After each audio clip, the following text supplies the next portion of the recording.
მეგობრის ინსტიტუტი რეალურად არის პატარა სათხო არა და ეხმარება ადამიანს გარკვეული პერიოდი რას მეგობრის ინსტიტუტი, მოდი ესეთი რა ესე ვთქვათ, შეიძლება დროებით მოგეხმაროს, რომ გამოგათქმევინოს რაღაც შენში დალექილი და მოგცეს საშუალება, რომ რაღაც თქვა ზვიად.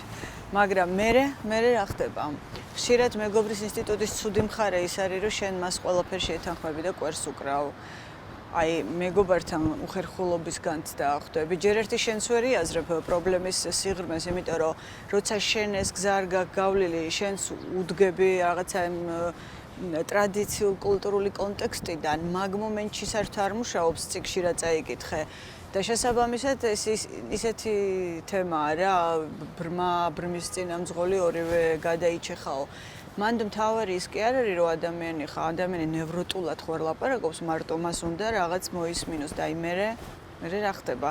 შენ მას კვერს უკრავ და შენ მას ეუბნები, რომ ის მართალია. მე იწყება ერთ წრეზე ტრიალი. არაფერი არ არის ანუ ეს.